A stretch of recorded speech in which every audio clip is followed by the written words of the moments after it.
ఇదే మొత్తం మీద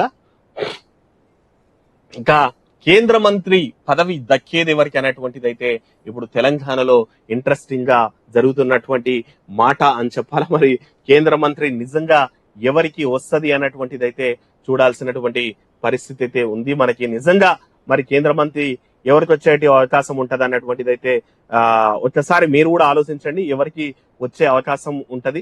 ఎందుకంటే ఈసారి తెలంగాణలో 8 సీట్లనైతే గెలుచుకున్నటువంటి నేపథ్యం ఉంది.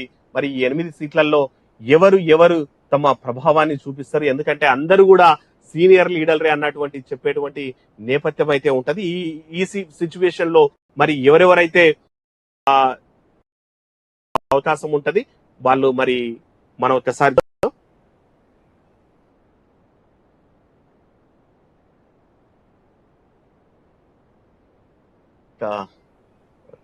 ఇక్కడే చూద్దాం. ఇక్కడ మహబూబ్ నగర్ నుంచి తీసుకుందాము. డికే అరుణ సీనియర్ లీడరే, తిను కూడా ప్రచారంలో చెప్పుకున్నటువంటిది సెంట్రల్ మినిస్టర్ అయితా అని. కిషన్ రెడ్డి తిను కూడా ఆల్రెడీ సెంట్రల్ మినిస్టరే. ఇక అరవింద్, బండి సంజయ్, ఈటెల రాజేందర్,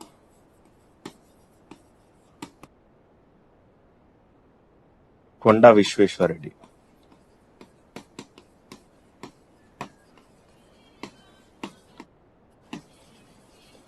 అయితే వీళ్ళ మధ్య అయితే కంపల్సరీ టఫ్ ఫైట్ అయితే కనిపిస్తున్నటువంటి నేపథ్యం అయితే సుస్పష్టం అని చెప్పాల్సినటువంటి పరిస్థితి అయితే ఉంది.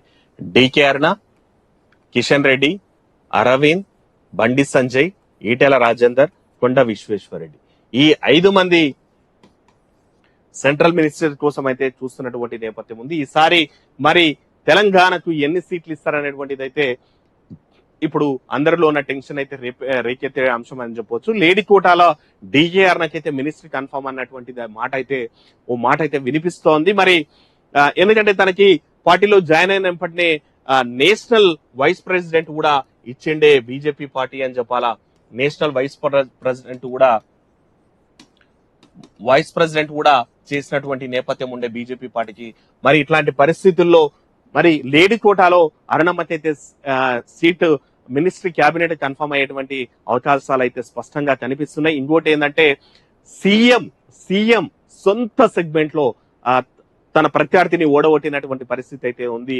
రేవంత్ రెడ్డి సొంత సెగ్మెంట్ పాలమూరు అని చెప్పాలా, మహబూబ్ నగర్ అని చెప్పాలా, చాలా తక్కువ లీడ్ తోటే గెలిచినప్పటికీ చివరి నిమిషం వరకు కూడా పోటాపోటీ జరిగినటువంటి పోరులో గెలిచినటువంటి డికే అరుణ మరి లేడీ బెర్తులో క్యాబినెట్ బెర్త్ అయితే కన్ఫర్మ్ అయ్యేటువంటి అవకాశాలు అయితే కనిపిస్తున్నాయి. మరి మిగిలిన కిషన్ రెడ్డి, బండి సంజయ్, ఈటెల రాజేందర్, కొండ విశ్వేశ్వర్, అరవింద్, ఈ మరి వీళ్ళల్లో ఎవరికి ఛాన్స్ ఉంటది అనేటువంటిది అయితే చూడాల్సిన పరిస్థితి ఉంది. మొత్తం 6లో అయితే డికే అరుణకైతే లైన్ క్లియర్ ఉండొచ్చు. ఇక మరి కిషన్ రెడ్డి ముందుకు తీసుకెళ్తారా, లేదంటే మరి ఇంకా ఇద్దరికి ఎవరికైనా ఇచ్చేటువంటి పరిస్థితులు ఉంటుందా? ఇంకోటి ఏంటంటే డికే అరుణ కమ్యూనిటీ కూడా ఓసీ కమ్యూనిటీలో రెడ్డిలో ఆల్రెడీ ఒకటి ఫిల్ అయితే ఛాన్స్ ఉంటది. మరి ఎందుకంటే చాలా సీనియర్, తర్వాత మోదీకి సన్నిహితుడు కిషన్ రెడ్డి అన్నటువంటిది కూడా పరిస్థితుల్లో కిషన్ రెడ్డి బెర్త్ కూడా కన్ఫర్మ్ కావచ్చు. మరి వేరే క్యాస్ట్ ఈక్వేషన్స్ లో మరి ఎవరికైనా దక్కేటువంటి అవకాశం ఉంటుందా? ఈటెల రాజేందర్ గాని, బండి సంజయ్ గాని, చివరి నిమిషంలో మరి అరవింద్ కి ఏమన్నా దక్కేటువంటి అవకాశాలు ఉంటాయా అన్నటువంటిది అయితే చూడాలా. అందరూ అయితే క్యాబినెట్ బెర్త్ కోసం అయితే గట్టి అయితే ట్రై చేస్తున్నటువంటి మాట అయితే వినిపిస్తోంది. కేంద్ర మంత్రి పదవి దక్కేది ఎవరికి అనేటువంటిది అయితే మరి ఒకరికి లేదా ఇద్దరికి మంత్రి పదవులు దక్కే అవకాశం ఉంటది అన్నటువంటిది జాతీయ నాయకత్వం తనకే ప్రాధాన్యం ఇస్తుందని ఎవరికి వారైతే చూస్తున్నారంట. మరి చూడాలి ఎవరికి దక్కుతుంది మరి అనేటువంటిది.